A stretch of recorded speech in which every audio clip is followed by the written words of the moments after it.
Thank you for that great introduction. Hi everyone, my name is Jason Adam. I'm the manager of the Cryo Fluid Management Project Office, and I'm here to tell you a little bit about what we in the center are doing in the area of CFM. As many here at the center know, CFM is a suite of technologies that enable the long-term storage of cryogenics. This is a key technology area for the Moon and Mars. These technologies enable cryogenic fuel propulsion systems to be used for round trips to Mars and other destinations, and not simply for departure burns.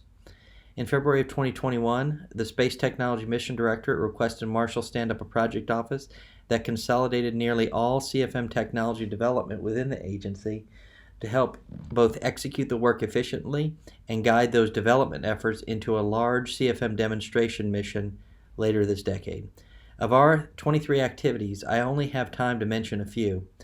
I will show some images that illustrate the technology challenges, some progress we've made, and the analytical capability we're developing. I'll highlight some of your colleagues who are doing some outstanding work for the agency. First up is thermodynamic vent system injector. In micro-G, the transfer of cryogens and filling a tank is not easy.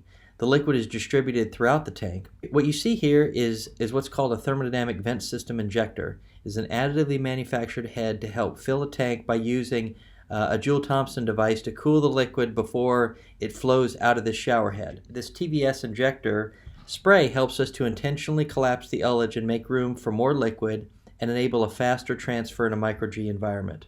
Next up is fuel densification. During an actual demo flight, it is likely that we would want to load hydrogen subcooled. That not only would help prevent boil-off on the pad, but it also allows time for the cryocoolers to kick in once the vehicle is on orbit. We are subcooling liquid hydrogen to near slush conditions, which is around 14 Kelvin. Some companies are starting to launch their vehicles, as you probably know, using subcooled cryogenics. This has been typically done for what's known as the soft cryos, but this will be the first time in about 50 years that we put subcooled liquid hydrogen in a flight-like tank. Recently, the agency announced the award of 4 tipping point contracts. These highly valued contracts are managed at Marshall. You may have heard Administrator Nelson mention them in a public address recently. These companies will perform different missions and help advance key CFM technologies.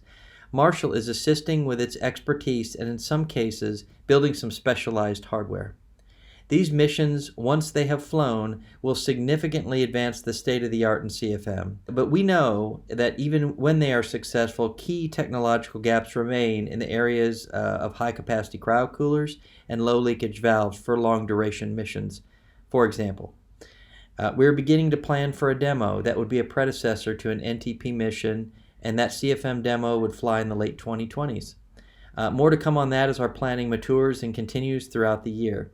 There are so many other activities I could have covered, like the modeling that Lisa Griffin and John Sharp's groups are doing, or the fact that Jim Richard and his team are helping to improve the leakage rate of large cryovalves by 3 orders of magnitude, and much, much more.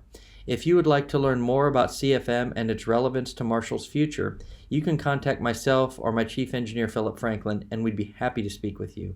Now I will hand it over to the Materials Lab.